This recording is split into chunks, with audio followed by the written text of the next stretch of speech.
हर हर महादेव, देवों के देव महादेव के चरण में प्रणाम करता हूँ। दुर्गा माँ के चरण में प्रणाम करता हूँ। सरस्वती माँ के चरण में प्रणाम करता हूँ। गणेश भगवान के चरण में प्रणाम करता हूँ। गुरु भाई गुरु बहनों के चरणों में प्रणाम करता हूँ। भाई गुरु बहन, एक कहानी सुनाने जा रहा हूँ कि गाड़ी के मालिक कंडक्टर और जिला के मालिक कलेक्टर दो ही महान होते हैं। जिस तरह गाड़ी में कहाँ सर समा रखा हुआ, जिसका खुद का मालिक, कहाँ रुकाना है, कहाँ गाड़ी को चलाना है, वो कंडक्टर के हिसाब से बस चलता है। कहाँ सवारी आ रहा है, उतर रहा है, जा रहा है। जिसी तरह जिला का मालिक कलेक्टर होता है कि किस विभाग का क्या करना है, सारी पावर उनके हाथ में होता है। इसी पर गुरु भाई गुरु बहन आज एक शिव चर्चा लेकर आए हैं कि जिसे सुनकर और यह कथा से आपको बहुत कुछ सीखने को मिलेगा। यह बहुत बढ़िया और ज्ञानवर्धक कहानी है। एक गांव में बहुत गरीब साधारण व्यक्ति रहते थे, जिसे हम लोग मैक्सिमम परिवार के थी। उसके बेटी बहुत पढ़ा लिखे में तेज थी। धीरे धीरे तो आईए पास कर गई, इंटर में गई। अब उसके पिता सोचने लगे कि अब कहाँ तक पढ़ाएं। अपने बेटी के घर बसा देता हूँ, कहूँ शादी विवाह कर देता हूँ। शादी विवाह के लिए बातचीत करने लगे तो देखे कि भाई मैं तो साधारण आदमी हूँ, शादी विवाह तो अपना जोरा पारी में होता है। अब मैं बेटी को ज़्यादा पढ़ा लिखा के किया तो उसी तरह से परिवार को भी खोजना पड़ता है, उसी तरह से लड़का खोजना पड़ता है। अब उतने मेरे पास सक्षम नहीं है कि मैं उतना कर देता हूँ। लोकाचारी के देख के गुरु भाई गुरु बहन अपने बेटी को लिए शादी विवाह के लिए बातचीत चलाने लगे। इसे सुनकर बेटी बहुत ही नारुष्ट हुई। कहे कि नहीं पिताजी, मैं शादी नहीं करूँगा, ऐसे करूँगा, वैसे करूँगा। मैं अभी पढ़ने का इच्छा है, हमें पढ़ने दीजिए। बहुत को समझाने पर पिता ने, माँ ने और उसके भाइयों ने बोले कि बेटी बहन तुम पढ़ाई जारी रखना, लेकिन लोगों के हिसाब से, लोकाचारी के हिसाब से शादी विवाह कर लो, क्योंकि सब समय के रहते हो जाता है तो ठीक रहता है। अब जितना मेरे पास सक्षम है उतना तक मैं पढ़ाए, अब बाकी का पढ़ाई अपने देख लेना। बेचारी समझदार थी, पढ़ने लिखने में तेज थी। कही चलो ठीक है। अब गुरु भाई गुरु बहन उनको खोज कर शादी ठीक हो गया, तय तमाना हो गया। शादी विवाह पूरा धूमधाम से हो गया। शादी करके अपने ससुराल चली गई। उस समय अच्छा बीता। कुछ समय के बाद अब ये क्या करती थी, घर में सारी काम कर लेते थे और अपने पढ़ाई भी जारी रखते थे। जिसे देखिए गुरु भाई गुरु बहन आजकल के बहुत सा आपको घर घराने में मिलेगा कि जो कोई बहू आगे के तरक्की की सोचता है तो उस घर में बहुत सा ऐसा परिवार रहता है कि जिसे देखकर वो जलते रहती है, यानी उसको बुराई सोचती है। अब लेकिन उसका जो पति था वो बहुत ही उसको मानती थी। कहती थी नहीं तुम पढ़ो, तुम्हारे पढ़ने में कोई दिक्कत नहीं होगी। लेकिन अपने पति के आश्वासन पाकर वो पढ़ाई लिखाई जारी रखी। लेकिन और जो उसके घर वाले थे, सास ससुर देवर, वो सब चाहते थे कि नहीं ये दिन भर अब काम करके पढ़ता ही रहती है। सब उसको ताना मारने लगे कि क्या तू पढ़ के कलेक्टर बन जाएगी, जो रात दिन पढ़ने में समय देती है, ये नहीं कि तनी चार गो भी बैठ के हंसी मजाक करे। वो बोली कि माँ जी क्या आपको इससे दिक्कत है, मैं कुछ पाने के लिए चाह रहा हूँ, उसमें आपको क्या बुराई है। इतने बात सुनकर उसकी सास बोली कि और तुम हमसे मुंह लगा रही है, मैंने तुम्हें क्या समझाया। गुरु भाई गुरु बहन, बात यहाँ तक बिगड़ गया कि दोनों में लड़ाई झगड़ा होने लगा। अब उसके पति के ऊपर इतना दबाव बनाने लगा कि मत कहिए, इस लड़की को छोड़ दो, इस लड़की को नहीं रखो, रात दिन पढ़ने में लगता है, क्या पढ़ के कलेक्टर बन जाएगी। अब ये सब ऊब देखकर ये अपने मैके चले गए और जाके कोर्ट में क्या किए, तलाकनामा का पेपर लिए और इसके घर लगा दिए और बोले कि हमें तलाक चाहिए, हम तुम्हारे साथ नहीं रहना चाहता हूँ। क्योंकि जा रहे थे कि पढ़ने में हमें बहुत डिस्टर्ब होता है, जिस मंजिल को मैं पाना चाहता हूँ वो मंजिल में इस बंधन में रहकर नहीं पा सकता हूँ, क्योंकि मेरी ससुर सास और जो घर के परिवार है जो बहुत ही दुष्ट विचार के हैं। बोले कि हे महादेव, आप ही के ऊपर सभी काम छोड़ देते हैं, आप ही नैया पार लगाइएगा। भोलेनाथ, आपसे बढ़ के दुनिया में कोई नहीं है, हमारे हौसला बुलंद रखिए। वो नित्य दिन भोले बेचारी शिव गुरु के नाम लेते रहती थी। सुबह सुबह उसकी कुछ समय बीता, तलाकनामा के कागज लगा दिया, उसके घर कागज पहुंच गया, लेकिन बहुत लोग दबाव दिया कि तुम इस पे साइन कर दो, लेकिन उसका पति उस पर साइन नहीं किया, चुपचापोशी मोड़ के रख दिया। क्योंकि उसका पत्नी बहुत उसको प्यारी लगती थी, वो समझते थे कि नहीं, मेरी पत्नी कुछ पढ़ लिख करके कुछ अच्छा तरक्की करेगी। देखिए, विधि का विधान कोई नहीं टाल सकता है गुरु भाई गुरु बहन, कब किसका भाग में क्या लिखा हुआ होता है। कुछ समय बीतते गया, 2 साल बीत गया, 3 साल बीत गया। ये अपना प्रयास में लगा रही, लड़की को एक वैकेंसी निकला और उसका कलेक्टर में नौकरी लग गया और उसका वही जगह ट्रांसफर हो गया जहां उसका पति एक क्लर्क के पद पर काम करते थे। अब उस कलेक्टर के ऑफिस में नया कलेक्टर के आने का खुशी सब में बहुत मचा हुआ सा खुशी। कोई गेंद का फूल, कोई गुलाब का फूल, कोई मिठाई, कोई जहां जहां गिफ्ट, जिसकी कोई कॉपी, कोई किताब, कोई कलम, जिसका भी गिफ्ट जो समझ में आया अच्छा लगे, गिफ्ट भेंट करने के लिए उसके पास वहां कलेक्टर ऑफिस में सब जमा हुए थे। उधर से कलेक्टर आई और सब उसको अभिवादन करने लगी, सब कोई से हाथ में लेते गए। ये भी एक लिया हुआ था जो भी गिफ्ट, उसका पति वो देखते ही उसे पहचान लिया कि ये मेरी पत्नी है।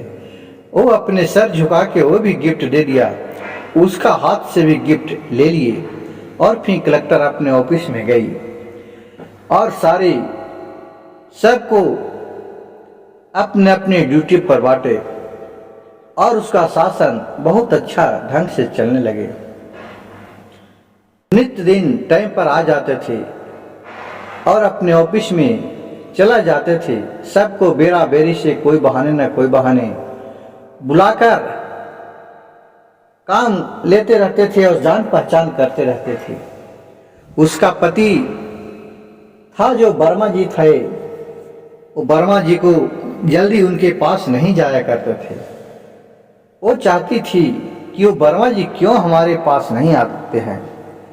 वो बड़े बाबू के दिखा बुलाए कि वर्मा जी को बोलिए कि फलने जगह का जो टेंडर पास हुआ था, जो भरे हैं, उसके बारे में क्या हुआ। वो बड़े बाबू जी का जो वर्मा जी थे वो भेज दिए कि उसका भी जांच पड़ताल चल रहा है और किसी भी तरह का कागज पत्र पर साइन करवाना रहता था तो वर्मा जी अपने कोई भी आदमी को भेज के और कलेक्टर के पास साइन करवा के चले आते थे। जल्दी उनके पास नहीं जाते थे। जब भी जाते थे तो सर नीचे कर ले रहते थे और सर ऊपर करके उसको नहीं देखते थे। इसी तरह गुरु भाई गुरु बहन कुछ समय बीता। एक दिन उसी गांव में उसी क्लर्क के ऑफिस में सिंह जी थे। सिंह जी का कोई काम था पड़ा हुआ, तो कलेक्टर साहब से साइन करवाने के लिए गई। वो नाजायज का फायदा उठाते थे इधर उधर।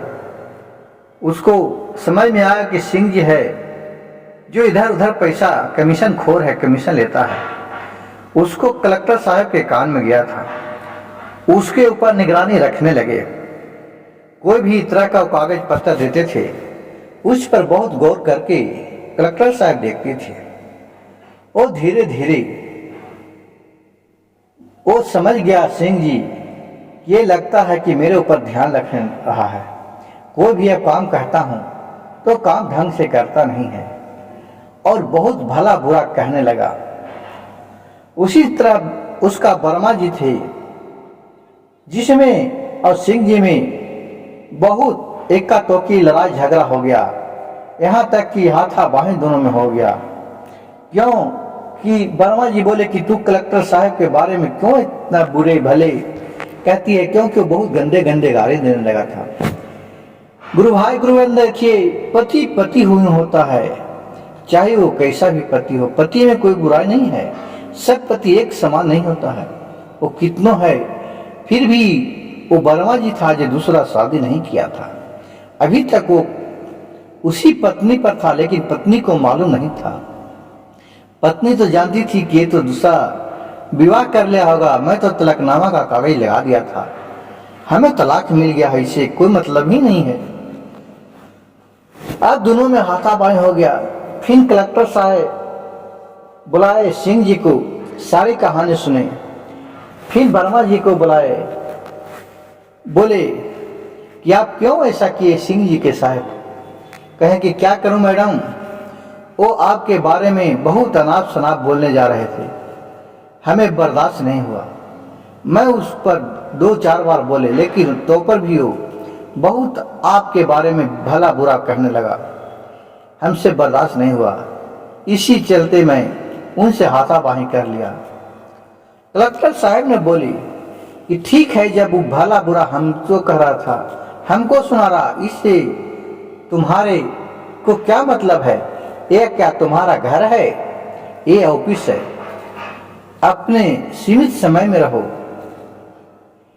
इतना भला बुरा। और वर्मे जी को डांट कर कलेक्टर साहब चला गए, क्योंकि ये दोनों में तो लड़ाई को समझाना था, लड़ाई को आगे बढ़ाना नहीं था। तो समझाने के लिए दोनों को तो समझाना जरूरी होता है गुरु भाई गुरु बहन।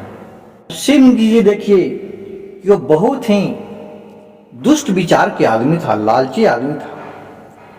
वो क्या किया कि वर्मा जी के ऊपर गुंडा लगा दिया, लखेड़ा लगा दिया। रास्ते में जब ड्यूटी से जा रहा था तो वर्मा जी को साइकिल में साइकिल लड़ाकर अब बहुत लोग बहुत मारा पीटा। इतना मारा कि समझिए कि एक तरह से वो एकदम बेहालत कर दिया।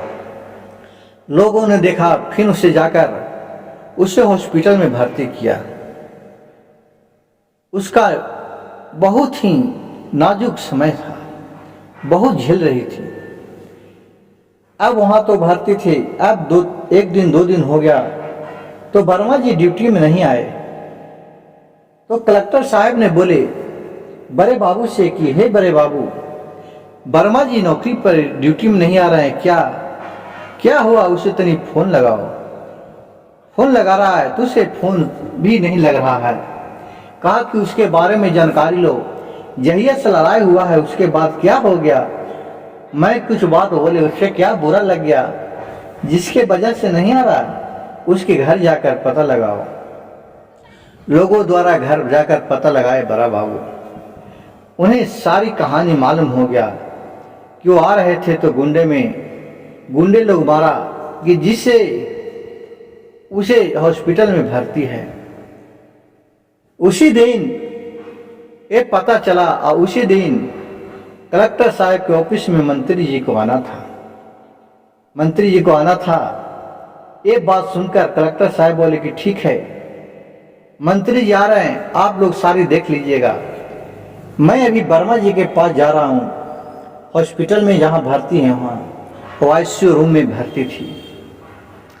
सब बोलने लगे कि मैडम अगर आप चले जाइएगा तो मंत्री जी आएंगे तो बहुत नारुष्ट हो जाएंगे, आप नहीं जाइए। लेकिन पत्नी तो पत्नी होता है। गुरु भाई गुरु बहन देखिए, यहाँ भोलेनाथ का कृपा गजब लीला हुआ। वहाँ जब उसके बारे में सुने तो उसके मन में बहुत तरह का विचलित होने लगा। वो अफसोस करने लगा कि ओह क्यों मैं उसके खिसियाया था। एक हो न हो सिंह जी का चाल है। वहाँ दरखास्त लिख के दे दिया सिंह जी को नौकरी से हटाया जाए। एक गुंडे लखेरी किस्म का आदमी है, यहाँ जब घर में बकवास हुआ है ऑफिस में, और वर्मा जी को गुंडा लगवा के पिटवा दिया। ऐसे आदमी को नौकरी में रहने का कोई हक नहीं है। यहाँ जब काम करते हैं गुरु भाई गुरु बहन, कहूँ भी तो हम लोग एक भाई बहन के समान मिलजुल कर काम करते हैं। यहाँ द्वेष पैदा करने से काम बिगड़ता है। लेकिन कलेक्टर साहब किसी को बात नहीं सुने, कहा कि ठीक है आप लोग समझ लीजिएगा। और वहाँ से विपरीत अपने गाड़ी को ड्राइवर को बोला चलो। वहाँ से उठे और वही हॉस्पिटल में गए और दंदना कर एकदम आईसीयू रूम में घुस गए जहाँ वर्मा जी थे। सब डॉक्टर में हरकम मच गया कि क्या बात हुआ कि कलेक्टर साहब आज यहाँ आईसीयू रूम में आ गए बिना किसी को बताए, बिना जानकारी दिए। सब में दहशत फैल गया क्योंकि कलेक्टर साहब की बात है। वहाँ गए, वर्मा जी को देखे, सब डॉक्टर से पूछे कि इनका अब तबीयत कैसा है। बोले कि अब तो मैडम पहले से बहुत रिकवर हो गया है। पहले तो इनका बहुत ही बुरी किस्म का मार मारा था सबने, इसका स्थिति बहुत खराब था। लेकिन अब ऊपर वाला की कृपा से इनका बहुत रास्ते पर आ गए हैं।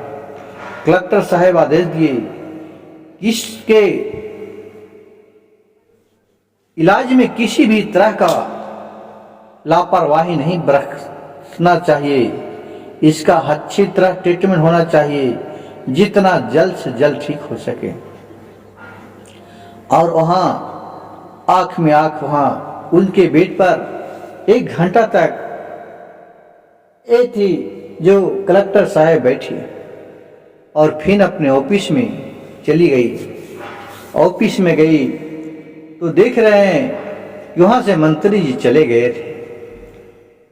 सबको बोलने लगे कलेक्टर साहब आपको जाने के बाद मंत्री जी आए थे, वो बहुत ही नारुष्ट होके चले गए, आप नहीं मिले तो कहीं जाने दीजिए, कोई बात नहीं है।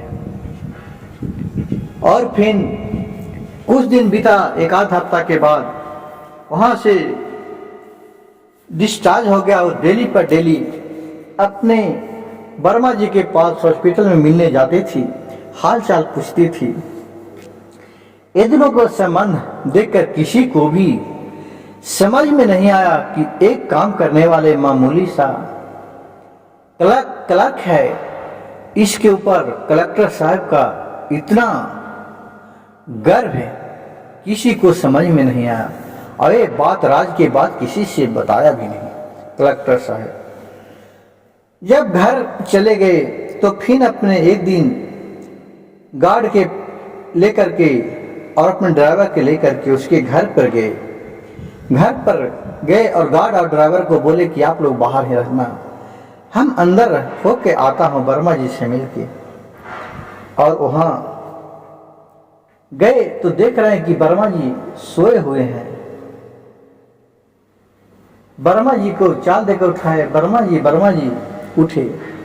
कलेक्टर साहब को देख के उठने के लिए बहुत प्रयास करने लगे, अकबका के बोले कि धीरे धीरे अकबकाइए नहीं, हाथ पकड़ के उन्होंने उठाया। फिर कलेक्टर साहब ने बोले कि खाना ना खाए, तो बोले कि हाँ थोड़ा बहुत खाया हूँ। फिर उसे खाना खिलाया अपने हाथ से। फिर अपने हाथ से कलेक्टर साहब उसे दावा खिलाए। बाहर आके बोले, ये बोली वर्मा जी कि आप क्यों आए हैं मेरे पास मैडम? लोग देखेगा तो क्या कहेगा? लोग हमको कितना हंसेगा, आपको कितना हंसेगा। एक कलेक्टर होके एक मामूली सा चपरासी के घर आए। हम आपसे मिर्जी करते हैं, आप चले जाइए। कहा कि नहीं नहीं, जब तक आपको तबीयत ठीक नहीं होगा मैं नहीं जाऊंगा। बाहर जाके बोले ड्राइवर को और उसको कि आप लोग अपने अपने गार्ड को घर चले जाइए, मैं यहाँ 1-2 दिन रहूंगा, उसके बाद आऊंगा, इनका जब तक सेहत का ख्याल रखूंगा। फिर गया कलेक्टर साहब, बोले कि यहीं बोलिए, इसी तरह घर द्वार रहता है? नहीं, इधर ऐसा लगा हुआ है, इधर कपड़ा बिगा हुआ, ऐसा लत्ता बिगा हुआ। तो वर्मा जी बोले क्या करूं कलेक्टर साहब, कोई घर में करने वाला नहीं है तो कौन करता है? जैसे हमको इच्छा होता है उसे करता हूं। तो माँ पिताजी अपने गांव पर है, मैं अपने कामकाज में ही लगा हूं, रहता हूं। तो क्या आपका बीवी कहाँ गई? कही कि क्या कहूं, मेरे बीवी तो हमें छोड़ के चली गई। तो क्या जब से तुमने शादी नहीं किया है? बोले कि नहीं, जब से मैं काहे को शादी करूंगा, मैं दूसरा शादी नहीं किया हूं। तो बोले कि हो तो तलाकनामा का कागज लगा दिए थे। कहा तलाकनामा के तो आप कागज लगा दिए थे मैडम, लेकिन मैं तलाकनामा पर साइन नहीं किया था, अभी तक उसी कागज रखा हुआ है। और दोनों में गुरु भाई गुरु बहन बहुत लाड बुराद से बात होने लगे, पति और पत्नी में। दोनों की आंख में आंसू बह गया, दोनों रो पड़े। देखिए शिव गुरु का महिमा अगम अपार होता है कि एक पति पत्नी जो दोनों बिलख गई थी, उसे भोलेनाथ के दया दृष्टि से दोनों को एक हो गया और फिर दोनों प्रेम पूर्वक रहने लगे और फिर से दोनों शादी का बंधन में बंध गए और फिर अपने घर के गए। गुरु भाई गुरु बहन देखिए, जिसका चाह है उसका लाह है। जब तक आत्मा को हम किसी को पाने के लिए कुछ नहीं चाहेंगे, जहां तक हमको कुछ भी नहीं मिल सकता। जिसने यह लड़की ने कलेक्टर को सपना देखी थी, लोग हंसते थे, लोग इस पर कि क्या कलेक्टर बनेगी। देखिए गुरु भाई गुरु बहन भोलेनाथ की कृपा से आज वो कलेक्टर बन के उसी का घर आई जहां से वो गई थी। गुरु भाई गुरु बहन, मेरी कथा कहानी अच्छा लगे तो मेरे चैनल शिव भक्त सविता को एक लाइक सब्सक्राइब शेयर जरूर कीजिएगा। कमेंट में हर हर महादेव लिखना नहीं भूलिएगा।